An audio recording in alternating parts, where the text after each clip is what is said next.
Leo hii nilisema pamoja na kwamba nakuja kuwasalimia wazazi wangu ili nipate baraka za kuanza kazi hii nzito niliyoaminiwa.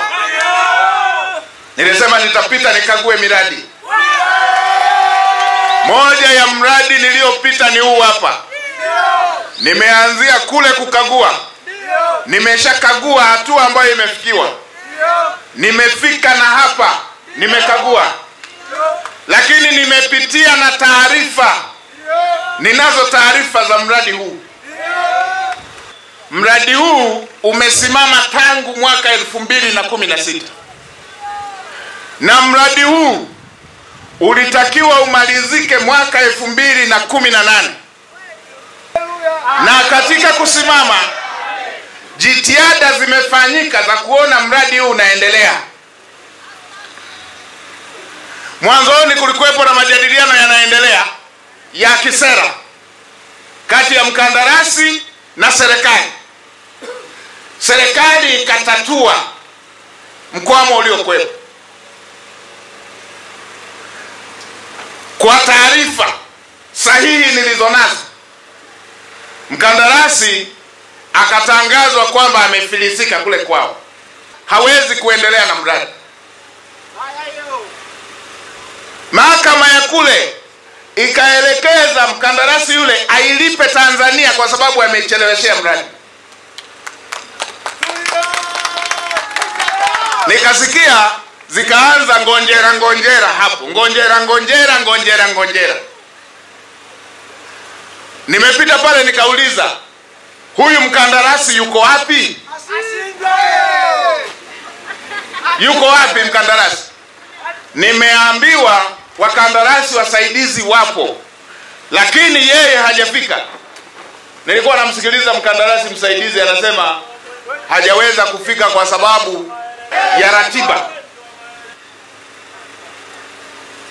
Lakini nimeelekeza siku karibu 5 nikisema mkandarasi pamoja na sekta waje hapa kwenye eneo la tukio, kwenye eneo la mradi ambao umekwama kwa muda mrefu na tia aibu nchi yetu.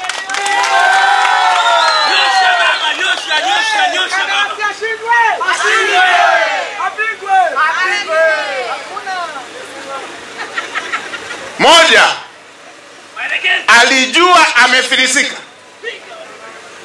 Hajataka kuachia mradi. Hajataka wakandarasi wazawa waendelee na mradi. Hajataka kuipa nchi kutafuta mkandarasi atakayeweza kuendelea na mradi huu. Hajataka kutoa fursa kwa Watanzania wanufaike na mradi huu. Amefilisika, ameng'ang'ania mradi, amesitisha mradi bila ridhaa ya serikali. Ameambiwa arudishe fidia, hajarudisha.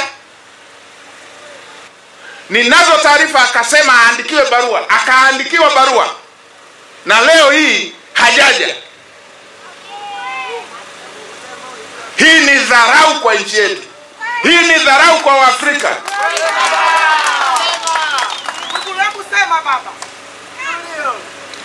Huku ni kuwahujumu vijana wa Kitanzania ambao wangepata kazi hapa. Huku ni kuhujumu uchumi wetu. Sasa naelekeza kamishna wa uhamiaji, kamata pasipoti yake, asitoke nje ya nchi mpaka jambo hili liishe.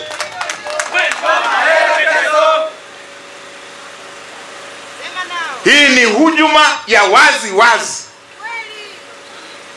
Hii ni dharau ya wazi wazi anaifanyia nchi yetu.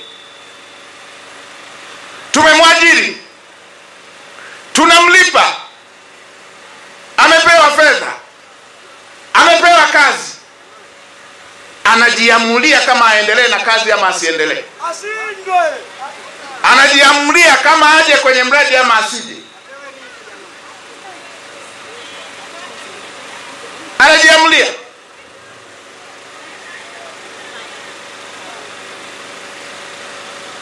Huyu ni mhalifu, akamatwe na asitoke nje ya nchi mpaka jambo hili liishi.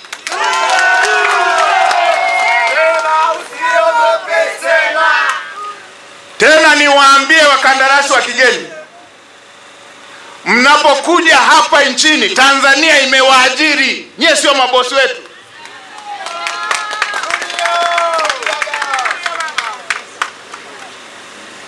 Anakuja kama anakuja kukagua vibarua wake, anaamua mwenyewe afike lini site.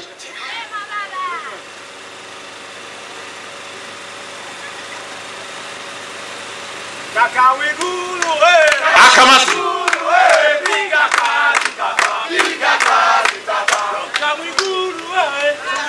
Anaelekeza. Na wale washirika wetu tunaoshirikiana kwenye mradi huu, ndani ya mwezi huu jambo hili liwe limeisha. Watuambie wanaendelea ama hawaendelei.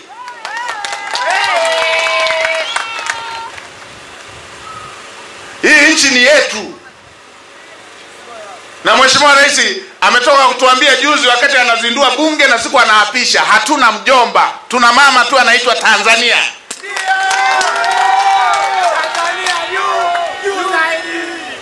Na kama hawataendelea, Mheshimiwa Waziri, wapatie wakandarasi hawa wadogo waliokuwa ambao wamesubirishwa, wanababaishwa, wapatie wamalizie kazi.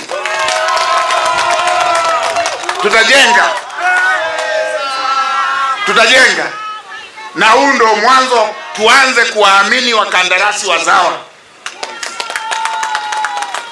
Na huyu ndio itakuwa somo, akamatwe na AG atafute kama hii hujuma yote hii aliyotuchelewesha miaka yote hii, na alitakiwa alipe fidia, nchi yetu hajalipa, kama haangukii kwenye hatia yeyote ya kuhujumu wa Tanzania na kuhujumu maisha ya Tanzania.